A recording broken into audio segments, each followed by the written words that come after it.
Músicas do Mundo. Etnomusicologia na Rádio da Universidade. Produção e apresentação do Núcleo de Estudos em Música do Brasil e América Latina do Departamento de Música da URGS. Boa noite, ouvintes da Rádio da Universidade. Eu sou Pedro Acosta, músico, professor e doutorando em etnomusicologia. Está começando mais uma edição do programa Músicas do Mundo, Etnomusicologia na Rádio da Universidade. Coordenação geral, professor Reginaldo Gil Braga e equipe de apresentadores formada por mestrandos e doutorandos do BPGMUS e pesquisadores associados. No programa de hoje, teremos um bate-papo com Maitê, organizadora do Slam na cidade de Porto Alegre e também ativista dos movimentos sociais na cidade por educação e cultura. Boa noite, Maitê. Boa noite, Pedro. Eu gostaria, Maitê, que tu contasse para nós um pouco da tua trajetória pessoal e também anterior a essas entradas aí nos slams, né? Anterior a tua entrada nos slams e como que se deu o teu contato com saraus negros ou não negros na cidade. Como é que funciona isso para ti antes de chegar no Slam? Show de bola. Eu comecei com 17 anos no movimento social, na Pequena Casa da Criança, com 17 anos. E desde então, acho que foi um ano que eu peguei o primeiro Fórum Social Mundial que rolou em Porto Alegre. E eu tinha uma turma de crianças, né? Acho que a partir de 7 anos até 14. E eu levei eles pro fórum e desde então eu tô envolvida em tudo isso e trabalhando, assim. Fui redutora de danos na Ardipoa, que é uma associação também da Conceição. Sou cria. Da Conceição, Da Conceição. Trabalhei na Associação de Moradores. Acho que foi o primeiro evento que eu organizei na vida. Foi um evento da consciência negra. Então, acho que desde então, assim, desde que eu me conheço por gente, eu tô muito envolvida. Eu sou uma mulher negra que sempre foi ativista também, participando de cultura africana e vivenciando esses cultos, né? Eu me lembro que eu participei também do Odomodê, de grupos também do Maria Marias, e tem um sincretismo muito forte que eu acho que é isso que eu acho que me guia até hoje, essa mistura de coisas, né? No Marias Marias, as meninas fazem na Semana da Consciência Negra uma missa afro, que eu acho que uma coisa que com 17 anos eu participei da minha primeira missa afro e foi uma coisa que me tocou muito. Mulheres negras vestidas com roupa africana e um padre católico no mesmo espaço. E eu acho que desde então, acho que eu sou guiada por essas coisas de misturar e viver esse sincretismo todo, assim. Nossa, bom, interessante isso, porque mostra um pouquinho da tua trajetória com as experiências negras também aqui, muito, né? Muito forte. Em Porto Alegre, e a Maria da Conceição é um lugar muito marcado pela experiência negra, né? Principalmente para samba puro, que é referência, digamos, no carnaval, e aquela comunidade lá tem as questões culturais negras como centrais assim, no seu desenvolvimento, né? E essa questão, Maitê, dos saraus, quando que tu teve contato com saraus, como que tu vê os saraus negros e não negros aqui na cidade? Como é que se deu isso pra ti? Eu nunca gostei de participar de sarau, nunca me senti muito, eu sempre fui uma pessoa muito envolvida com rap, né? Acho que desde que eu me entendo por gente. Morando em periferia, a gente sempre tem contato, né? Com samba, com rap. E foi sempre os meus núcleos, né? Então, tipo, a gente ia fim de semana realmente para festas na comunidade, isso que tava Racionais, né? Chegou fim de semana, todos querem diversão. Foi muito da minha adolescência. E poder vivenciar isso, eu acho que foi para além de vivenciar sarau, assim. Então, quando eu percebia sarau, eu percebia sempre num espaço que parecia que não era tão meu. Um espaço meio de erudição. Total, assim. Sim. Eu acho que tem muita conexão. Hoje eu percebo muita conexão de tudo que eu faço com o Slam, com as questões todas de oralidade que eu tenho em mim, de acreditar que sim, somos pessoas, somos brasileiros e todos temos uma cultura oral muito forte. Eu acho que é isso que nos norteia tanto, assim, e por isso que tantos de nós, há tanto tempo, ficaram longe das universidades, né? Sim. Por entender que a cultura oral é uma cultura muito diferente. Os indígenas também passam muito por isso, né? Dessas questões de oralidade. E eu acho que vivendo isso na adolescência, o rap, ele tem muito essa métrica da poesia, né? Ele tem a poesia no cerne. Então, acho que eu não conseguia me envolver com a questão do sarau, porque eu não me entendia no sarau. E no rap também, às vezes eu não me entendia no rap. Eu acho que o Slam me acolheu, assim, me abraçou por isso, porque ele é esse espaço, né? O Slam, ele tá entre o rap, entre a poesia. Eu acho que ele foi criado com isso, assim, então ele acolhe todo mundo que ama rap, que ama poesia, que quer fazer tudo isso misturado. Muito legal. Agora, eu entrar nessa questão do Islã mesmo. Quando que tu viu assim, pá, agora é o momento de se trazer o Islã ou pensar no Islã, já que tu falaste dessa questão, né, do teu, que o Islã foi o espaço que tu te sentiu mais acolhida, né, para todas as tuas necessidades, digamos assim, culturais, pessoais, enfim, de expressar artisticamente, né, uma visão de mundo, um modo de ver o mundo. Então, quando que entra, assim, você tem a grande sacada de propor o Islã aqui na cidade? Foi ano passado. Eu sempre participei de muitas manifestações ligadas ao movimento social desde sempre. E ano passado estavam umas questões bem fortes com as funções de privatização de órgãos, né? Instituições muito importantes, na Fundação Zoobotânica, Coirmã aqui, TVE, né? FM Cultura. Então, são polos de cultura, referência de uma cultura que não é cultura que a gente vê nesses meios de comunicação de massa, né? São culturas muito mais undergrounds.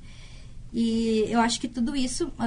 acho que mobilizou uma série de pessoas, e as pessoas que eu conversava, a gente se preocupava muito de entender como é que a gente comunica e faz para além de discurso de caminhada até tal palácio, né? Certo. Como é que a gente transforma toda essa manifestação que a gente tem aqui, toda essa luta, em um espaço realmente que se cria alguma coisa, que isso possa virar para outro espaço, né?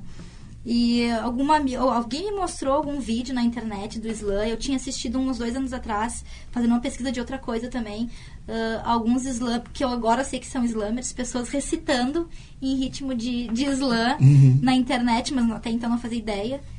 E quando eu conheci o pessoal recitando de Islã, chamei os amigos e comecei a conversar. E falei, olha só, isso aqui é muito legal. E a gente começou a estudar, a gente entrou em contato com o Islã BR para entender se, existe uma diretriz disso. Como é que funciona? O que é Islã? E começou a pesquisar e estudar. E a primeira reunião que a gente teve para conversar sobre isso foi em novembro de 2016. Primeira atividade, reunião entre as pessoas que se conheceram para fazer o Islã foi em janeiro de 2017. E até a primeira atividade a gente ficou estudando mesmo. Pegou material sobre o Islã, ficou pesquisando, assistindo o vídeo, entendendo quem estava fazendo, quem eram as pessoas envolvidas na cena, como é que rolava no mundo, porque o Islã é um movimento que tem há 30 anos no mundo, né? E há 1 ano em Porto Alegre e há 10 anos em São Paulo. Então, tem muitas pessoas antes de nós. E é uma crença muito particular minha de entender que a gente, para ir para frente, tem que honrar e conhecer as pessoas que vieram antes da gente e trilharam o caminho. Sim. Então, acho que a questão de estudar o Islã foi muito nesse sentido, né? Entender que pessoas que são essas, que construíram todo esse caminho para hoje estar aqui. E a gente poder usar essa forma de comunicação para também virar. Porque eu acho que o que está acontecendo hoje em Porto Alegre, com o boom do Islã, é o que aconteceu em São Paulo há uns 2 anos atrás. 2 anos atrás, no momento das manifestações. O que acontece até hoje em Chicago, em várias cidades americanas, assim, onde o Islã é muito forte, na França também. Que as pessoas se apropriaram tanto dessa cultura, dessa forma oral de comunicar vários tipos de coisa, que elas usam isso em vários espaços. Então, assim, como as pessoas descobrem uma forma de comunicar tão especial e tão empoderadora, né? Que todos entendem que sim, são responsáveis por aquilo, são protagonistas nos espaços, que eu acho que eu sempre converso, assim, nas batalhas, nos espaços de Islã, é que eu acho que é muito importante que tenha um silêncio em volta, que o silêncio é uma prece, né? Que as pessoas façam silêncio em volta e que os islâmicos estão ali, eles se dedicaram um tempo para decorar aquela poesia, porque é um verso autoral, né? Então ele sentou, ele escreveu, ele se dedicou, ele pesquisou. Tem toda uma questão de pessoalidade ali, né? De respeitar o outro. Então quando a gente vai para o espaço do Islã, a gente não vai escutar só poesia, a gente vai ali para respeitar o outro. Então são 3 minutos de uma escuta atenta e de uma fala ativa, onde as pessoas estão ali para se escutarem. O que a gente cobra tanto de político e de respeito ao outro, né? Sim. A gente tem aquele espaço para esse exercício de cidadania. Perfeito. E tu tem um Islâmer aqui que tá com a gente hoje, quem fala um pouco para nós desse rapaz aí, e já em seguida já faz uma poesia pra gente fechar esse primeiro bloco do programa. Eu acho melhor que eu falar que o do Rafael Delgado é ele mesmo falar. Porque é um cara muito especial. Há pouco a gente estava conversando e eu falando para ele, a gente conversando sobre a importância do Islã nas nossas vidas, né? E eu tenho uma admiração especial por ele, porque eu vejo que ele tem um estilo próprio de métrica, e eu sempre comento com as pessoas que eu acho que o slam é um esporte da verdade, e o Rafael traz muita verdade nas falas dele, assim, questões pessoais, e ele tem uma métrica e um jeito e um flow de recitar que é muito especial, assim, então... Vamos lá, Rafael. Depois disso, o cara fica até com o México, até... Olha aí, Rafael, aquela deixou pra ti agora. Responsa uma bomba. Eu sou Rafael Delgado, eu já tenho 23 anos, sempre fui do movimento do rap também, fui do freestyle, frequento até hoje as batalhas de freestyle, hoje um pouco menos, porque o slam me contaminou, me roubou, mas eu sempre tive essa trajetória no rap, eu cresci, moro até hoje na Bom Jesus, então a partir das minhas vivências, de amigos meus, de muitas coisas que eu vi acontecendo ao meu redor, eu crio para fazer minhas poesias eu sempre tento mostrar que por mais que exista dificuldades, a gente pode avançar, a gente pode vencer. E eu busco sempre trazer uma verdade que eu acho que quando a gente tá no slam, a gente é a voz de muita pessoa que tá ali, sabe? Quando eu tô ali, eu não sou só o Rafael Delgado, eu sou o 470, eu tenho toda a Bom Jesus atrás, claro, mano, sabe? Tipo, assim como todo mundo, cada um tá representando ali, além de si, eu acho que é muita voz, porque às vezes um verso teu atinge uma pessoa que a pessoa não tava esperando, sabe? E aquilo, existe uma pessoa que também pensa assim como eu, ele também viu isso, entendeu? Acho que isso daí que é da hora. Perfeito. Então vamos ouvir então uma poesia slam. E agora é apenas um menino negro morto, desovado naquele beco daquela favela de Porto. Tinha mais furo de bala do que já tiveram anos de vida naquele corpo, e ainda era apenas um menino negro morto, desovado naquele beco daquela favela de Porto. E agora seu sangue corre junto ao cano do esgoto, escorrendo misturado à sujeira e meia chuva que leva consigo o sangue do garoto. Mas nessa rotina, eu vi que ninguém chora mais, nem se incomoda. Mortes prematuras, inocentes, agora é moda. Sobrevivendo de esperança e adaptado ao terror, onde a polícia perde segurança e o professor valor. Os estudantes entram em guerra por educação, mas são taxados criminosos na ocupação.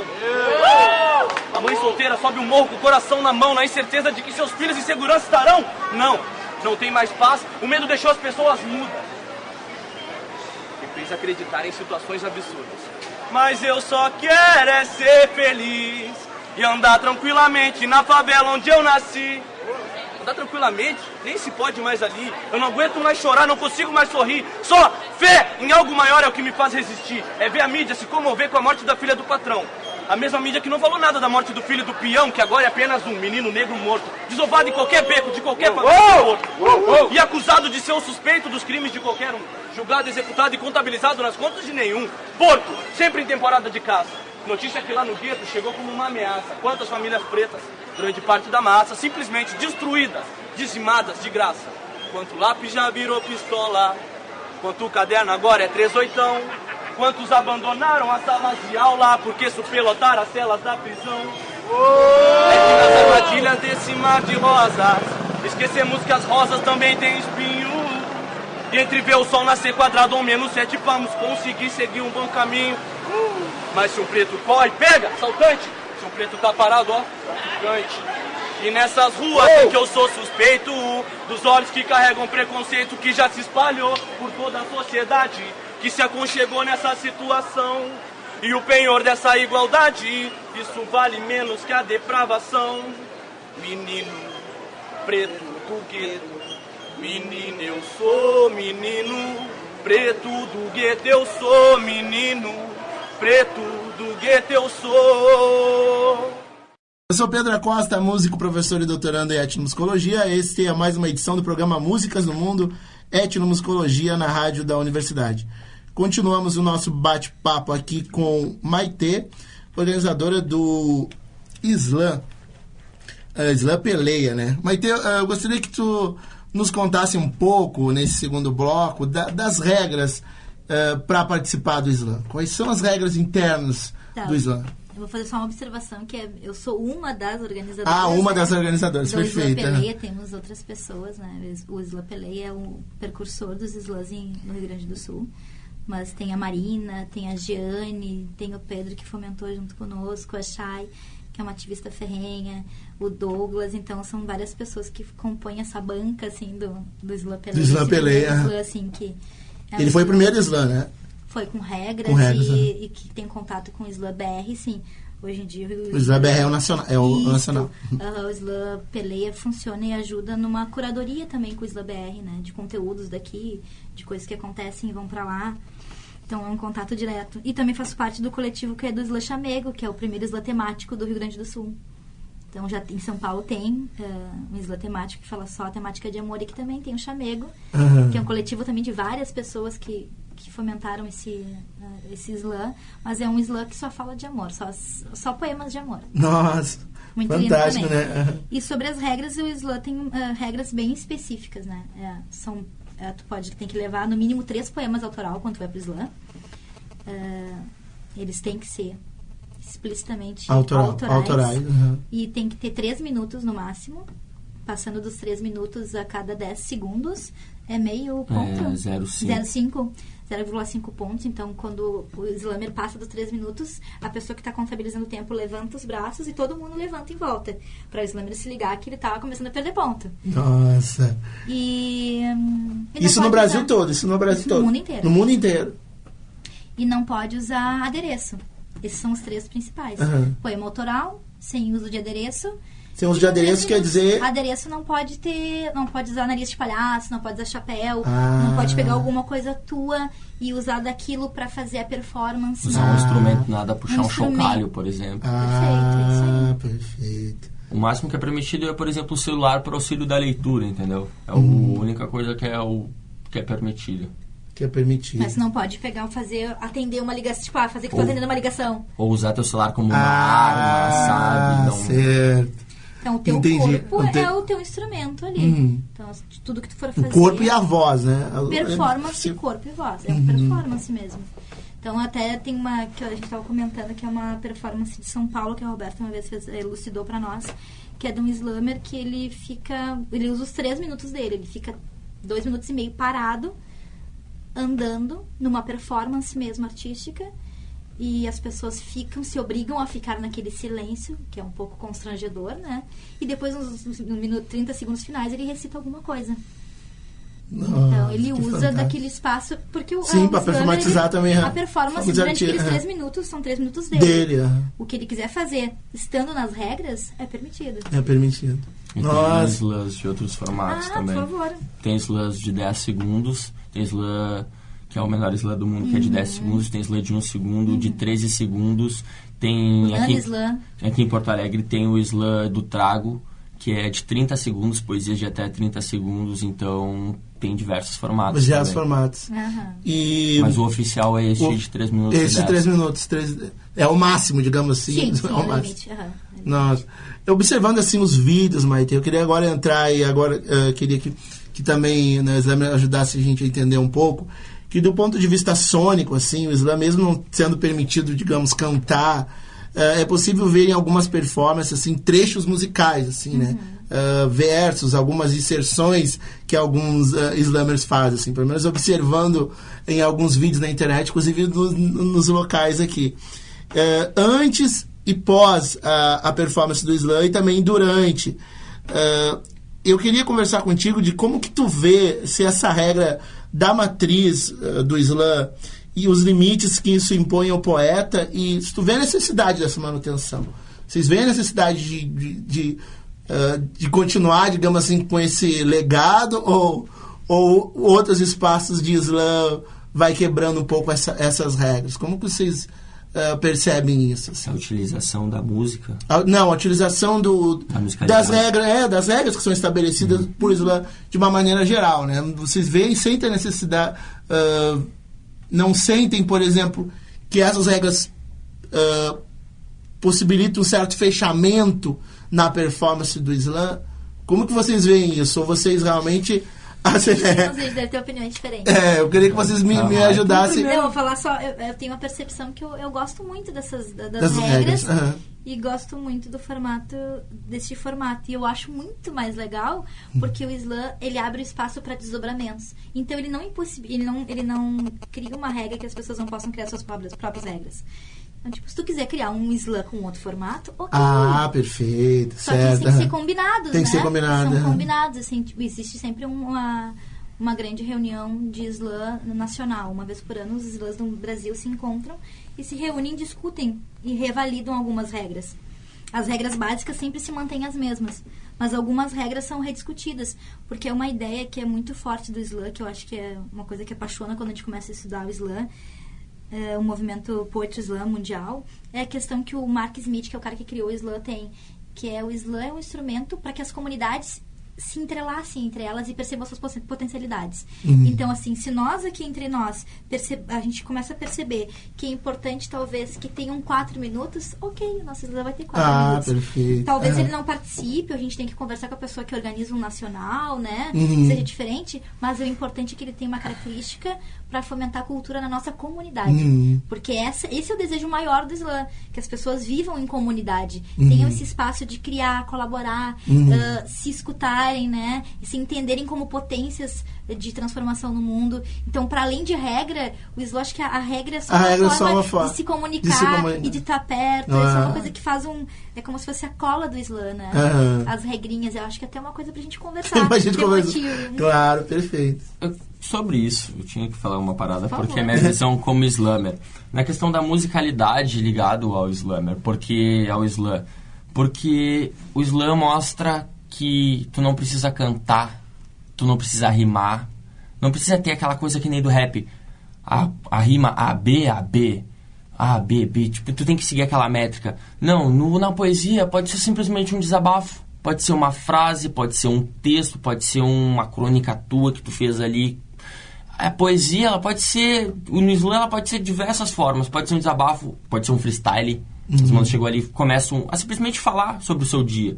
Então a música, muitas vezes, é bonito quando a gente vê um verso mais musicado, porque nosso ouvido já está adaptado a isso. Mas no slam tu vê a diversidade. Tem pessoas que não têm a mínima ligação com o rap e vão lá e frequentam. Tem pessoas que eram do rap e frequentam. E tu vê isso nos traços da escrita de cada um, da construção poética de cada, da visão social de cada.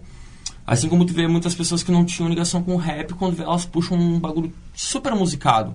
Puxam um poema super musical, super lírico, com aquela métrica, a pessoa vai trabalhando. E eu acho que, às vezes, só tem que ser tomado um cuidado. Eu faço algum verso que outro musicado, muito raro, só para não ficar totalmente música. Mas aí que tá, vai para outro lado. Cada poeta tem seu ritmo, cada poeta tem sua forma como quer expressar. Quem é quem para dizer como tu vai fazer? Perfeito. Como é que tu vai dizer? Não, mano, tu não pode ficar cantando, tu tem que vir, tem que declamar. Oi, vocês não estão falando que a gente tem que desconstruir aquela poesia antiga? Eu quero falar do jeito que eu quiser, se eu quiser que vir... Se eu quiser vir bem na manhã, se quiser falar, entendeu? É a liberdade poética do cara. Cada um faz como se sentiu à vontade, eu acredito. Assim como tem vezes que a gente vê versos muito musicados, assim como a gente vê versos poucos musicados e às vezes que nem rimam, os caras não estão por rimar, o poeta não está por rimar, ele está simplesmente por desabafar. Eu não gosto eu acho que é muito massa ter esse espaço aberto, porque conectando com a questão da musicalidade, como a gente percebe o quanto cada um de nós traz consigo a musicalidade que percorreu a vivência da gente no crescimento, né? Tipo, como o Bruno Negrão traz a questão do samba, né? Como quem conhece e percebe o flow, percebe que ele tem uma métrica muito do samba, né? Como outras pessoas têm uma pegada Bossa muito do rap. Bossa Nova também, eu já vi o mano com Bossa Nova. Tu vê assim, é diferente, cada um tem sua musicalidade e tu vê assim... Tem versos que tu olha assim, não tinha como isso daqui não ser musical. Não ser musical. Perfeito. Fantástico. Então agora nós vamos ouvir mais uma poesia sua, então. Já quis ter motão, mulherão, rabetão, uma nega tribunita. Mas na vila ninguém acredita que tu possa ter tudo isso sem ser dono da bica. Faço então a equação dessa brisa. Quanto que vale minha vida? Acredito que seja bem mais do que é pago pra ver a mão dessas fitas. Mas mano, na moral, só peço paz e paciência. Minha vida anda uma turbulência, violência, problemas da adolescência. A tendência é o aumento da abstinência ou desistência. Não vou desistir. Não quero agredir. Quero progredir, furar a rede na hora do recreio. Eu sou diferente de ti, tu é diferente de mim. Na boa, velho, isso não é feio. Leque, nada nos impede de jogar no mesmo time na hora do recreio. Nem chega a ser ódio, mas corrói. Raiva machuca e dói. Quero correr pro topo do pódio, não pra professora do SOI. que várias vezes já foi meu super-herói sem capa. Seja onde for, ela botou a cara a tapa, já levou até uns tapa. Num sistema educacional onde tudo falta. Giz, lousa, aluno, merenda, respeito e nota alta. Mas, mano, só vai mudar essa parada quando todos pegarem a visão que educação é a única arma que salva. E a minha tá engatilhada e apontada pra manter motivada toda a gurizada da minha quebrada. Eu sou Pedro Acosta, músico, professor e doutorando em etnomusicologia. Este é o programa Músicas do Mundo, Etnomusicologia na Rádio da Universidade. Continuamos nosso bate-papo aqui com uma das organizadoras do Slam, aqui em Porto Alegre, Maitê, e também o slammer que está aqui junto com a gente, declamando, né, suas poesias, seus poemas. Então, Maitê, agora no terceiro bloco do programa, eu queria que tu comentasse para a gente a questão da identidade, né, que é um elemento muito presente assim, no Slam, tanto que algumas narrativas tratam da mulher, do trans, do descontentamento juvenil, da questão racial e social. Para ti, por ter uma matriz urbana, o Slam Pelé consegue dar conta assim, de atender todas essas múltiplas experiências, ou ele pode assim, deixar algo de lado nesse processo de atender todas essas demandas de identidade? Né? Como que tu vê isso dentro do Slam?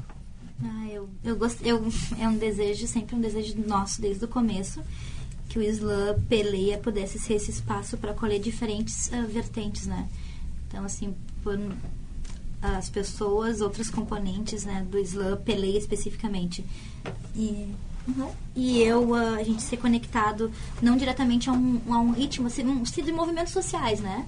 A gente entendia que era muito importante, talvez, não ter uma característica tão forte de alguma coisa, né? Porque o Slam, com ele traz uma questão muito forte ligada ao rap. E é intrínseco, né? Então a gente queria deixar muito que ele tivesse muita urbanidade. A gente pensou nisso quando a gente fez a logo do Slam, né? Conversou com um grafiteiro que fez a logo, e quando a gente pensou em como é que a gente ia organizar e como é que a gente ia construir o texto para fazer isso. Eu tenho experiências de alguns cursos que eu fiz de jogos de cooperação. Então, eu pensava muito de como é que a gente usa essa comunicação dos jogos cooperativos para que as pessoas se entendam num espaço muito mais de acolhimento, de compartilhar coisas, essas vivências, do que realmente competindo. Porque é um esporte da palavra, né? O Poetry Slam. Então, ele traz com ele a questão da competição. Mas como é que a gente acolhe várias pessoas diferentes num mesmo espaço? Então, a gente sempre tem muito, no Slam Pelé, a gente tenta ter muito esse cuidado, assim, né? De como é que a gente usa uma fala que acolhe o maior número de pessoas. Então, quando a gente construiu o Slam, até o nome do Pelé a gente construiu entendendo que o Slam, ele tem muito essa força, né, de utilizar da localização que ele tá para comunicar as pessoas. Então, o Pelé foi muito didático nesse sentido, né? Queremos um nome que tenha força de luta, que tenha batalha, que seja característico do Rio Grande do Sul. Que tenha uma conexão com as pessoas. E essa palavra também mostra um pouco da disputa, né? Da força que tem uma disputa no Rio Grande do Sul. Exatamente. E eu acho que eu não sei se eu acho que a Rafael pode falar aqui melhor que eu. Porque a gente tenta criar esse espaço com o Peleia. E a gente recebe muitos feeds que as pessoas são muito diferentes no espaço do Slam Peleia. E no Slam Chamego também. Vai muita gente de várias tribos diferentes.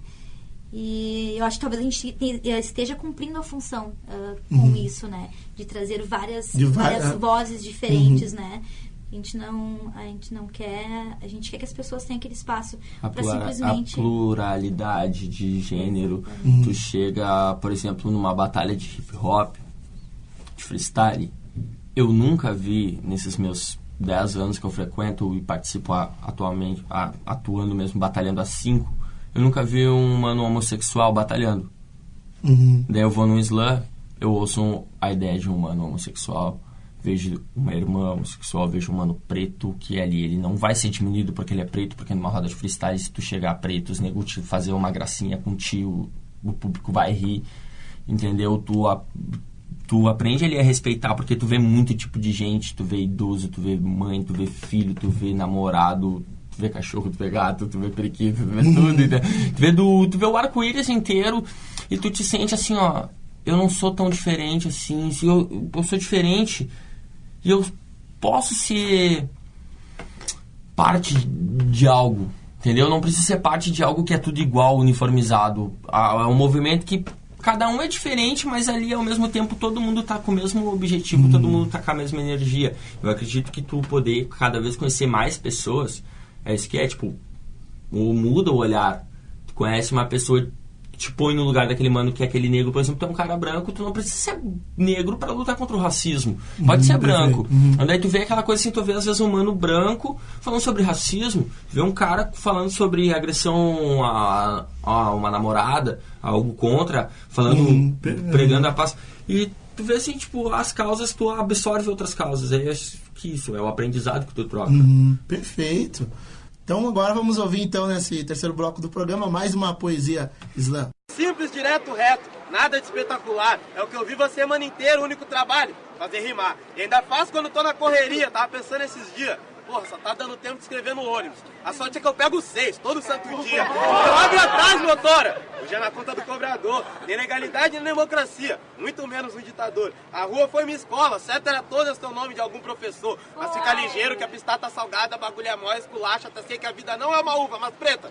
Solta seus cachos. Acaba no samba, até ficar de pé na bamba. Mas lembra que quem acaba com carnaval não mora em casa de bamba. Vocês desmerecem a cultura e ainda deixa morrer o samba. Mas centro de tradições gaúchas, pra mim, é Imperador e Saldanha e Bamba.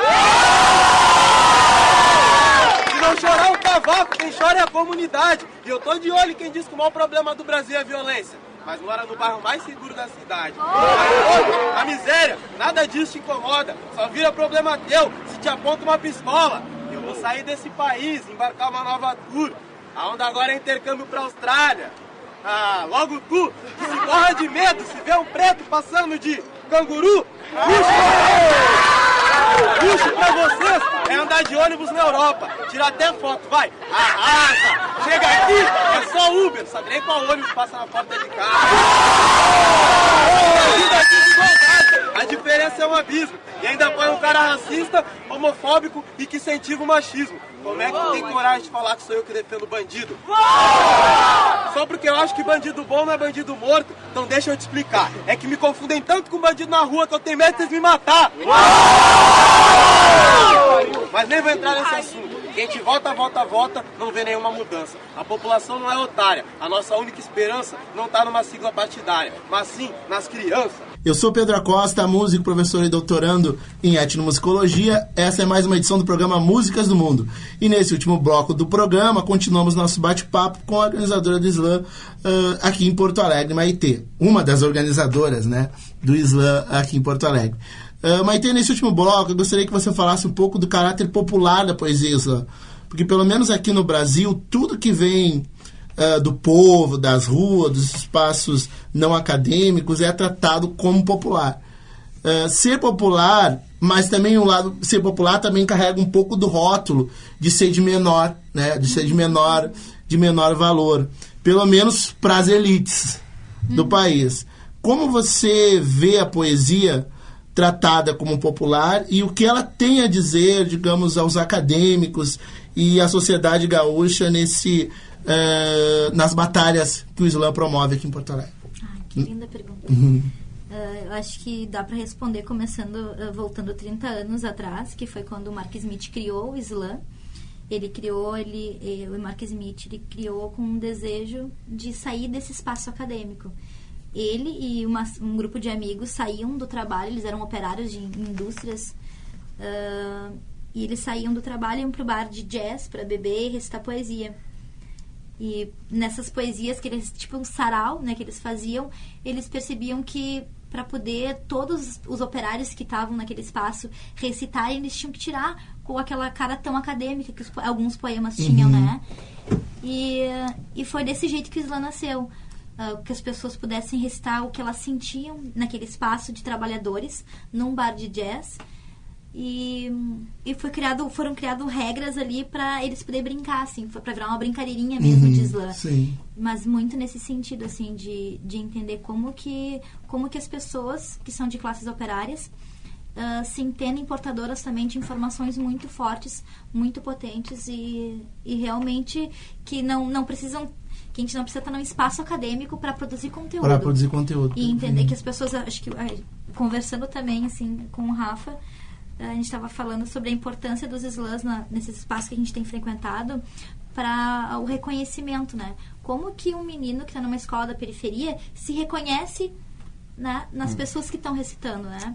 Como eu me vejo, né? O poeta, desculpa. Por favor, É que o poeta, a gente imagina aquele carinha de terno dentro de uma biblioteca com uma pluma e um potinho de tinta ali escrevendo na amada. Daí tu chega e, por exemplo, a gente vai numa escola fazer a inserção com os adolescentes, ou vai em qualquer lugar, até no próprio slam, olha, o poeta, hoje em dia, ele anda de bermuda, de chinelo, de pé no chão, ela é alta, ela é magra, ela é gorda. Entendeu? A pessoa não tem aquele rótulo. A pessoa, tu te surpreende, porque às vezes tu chega ali, tu vê aquele mano, que talvez, digamos, tu olha e ele tá com uma camiseta gasta, até de bermuda, tá até de pé no chão, e ele chega e manda uma ideia, tu fica assim, tu desconstrói totalmente aquela ideia do aparente, quando tu fecha os olhos e te concentra na ideia, e isso me motivou, tava até falando com ela, me motivou muito do meu ser, tipo, de tu se autoafirmar, sim, sou eu, sou assim, sociedade, sou assim, sou negro, sou gay, sou gordo, sou eu, sou magro, sou magrão, como eu, sou magrão, e aí tem gente que é magro, cada um é um. E a integridade social, tu mostrar assim, ó, a poesia tá acessível, os poetas não estão mortos, os poetas estão vivos ainda. Ela não tá dentro do espaço acadêmico, ela não tá lá na biblioteca. A poesia tá na rua, tá na esquina, tá dentro de cada um. Eu acho que é lindo, assim, eu tenho um outro projeto de educação que eu participei da criação há 3 anos, que é o Cuidar de Quem Cuida da Educação. E no Cuidar é um projeto que visa criar espaço de acolhimento para professores, né? E eu fiz uma pesquisa grande sobre educação e educações fora desses contextos que a gente percebe, né? E o que a gente percebeu durante as pesquisas sobre educação é como as pessoas não queriam ir para a escola porque não se sentiam pertencentes daquelas linguagens, porque o mundo mudou, mas os 2 únicos lugares do mundo que não se transformaram com a mudança do mundo foram os hospitais e as escolas. Então, como que as pessoas vão ter vontade de ficar naqueles espaços que lembram espaços de prisão, espaços de não tem, onde não tem liberdade, de controle, exatamente. Então, como é que a gente quer que as pessoas produzam conteúdos a partir daqueles olhares, né? Então, acho que o slam, até nesse sentido, ele vem muito nesse compasso de um outro olhar para o mundo, né? Onde todo mundo tem esse poder de criação, todo mundo tem essa questão de produzir coisas, tipo, chega um humano que tenha já ensino superior formado e te dá um parabéns, e, tipo, te troca uma ideia pelo teu... Fala assim, gostei do teu pensamento, fica assim... Pô, eu com muito esforço o ensino médico consegui terminar, e o cara, tipo, tu rola ali aquela inserção, tu mostra assim, mano, um cara semi-analfabeto, um cara que, digamos, o cara é um analfabeto funcional, ele pode ter conhecimento de vivência, e a pessoa ali que é triformada pode não ter aquela vivência que ele tem. E ali rola aquela integridade. Então, assim, uma pessoa de 60 anos como a Fátima, quase 60, desculpa se eu tô deixando ela mais velha, ela vai me matar. Conheço a Fátima, ela participa, né, dos vários saraus negros. Olha assim, tipo, dá uma visão dela... E quando ela faz um poema de Chame, que tu uma visão de uma mulher mais velha, tu sabe? É muito legal isso. Se pudesse, a gente ficava conversando, né? Muitas histórias, né? Primeiro eu quero agradecer Maite e Rafa, né? Pela presença aqui no programa Músicas do Mundo. Desejo, assim, vida longa ao slam aqui em Porto Alegre, que vocês consigam ocupar cada vez mais espaços aqui dentro da cidade. Eu gostaria que vocês deixassem o contato de vocês para quem quiser participar do slam e interagir com o slam, por favor. Eu tenho meu grupo de rap, Guetos MCs. A gente tá fazendo ações, tem no YouTube, Guetos MCs, tem nossa página no Facebook. Eu sou organizador do Slam Matriz, que é o primeiro slam de Viamão, na cidade de Viamão. A gente está indo agora para a 2ª edição, agora no sábado. Slam Matriz no Facebook, tem nossa página, tem o link do evento. Sustain Produções também, que é a nossa produtora. Sustain Produções, a gente tem um estúdio ali na Cidade Baixa, caso também quem faça som, e a partir disso pode ver nossos trabalhos com as poesias, os sons, e é assim que pode me achar, Rafael Delgado no Facebook também. Meu Facebook é Maite Cidade, e pode procurar lá Slam Peleia, Slam Chamego, Eu acho que Islã do Trago, Islã RS, Islã das Minas... Tudo uma corrente, né? É uma corrente, vai. Se puxar, botar Islã lá, acho que aparece os Islãs todos do Rio Grande do Sul. E é bem importante a gente estar sempre fomentando a criação de novos Islãs. E a ideia é que nas comunidades também surjam outros Islãs. Quem quiser fazer o contato para saber um pouco mais de como pode criar um Islã, entrar em contato com o Rafa ou qualquer um dos Islãs que a gente pode estar ajudando a fomentar aí. Então tá, então. Obrigado, Rafa e Maitê, pela presença aqui no programa Músicas do Mundo. Eu sou Pedro Acosta, então esse foi o programa Músicas do Mundo, Etnomusicologia na Rádio da Universidade. Coordenação geral do professor Reginaldo Gil Braga. Na técnica, Jefferson Gomes. Até segunda que vem, às 20h30, na Rádio da Universidade. Músicas do Mundo, Etnomusicologia na Rádio da Universidade. Produção e apresentação do Núcleo de Estudos em Música do Brasil e América Latina, do Departamento de Música da URGS.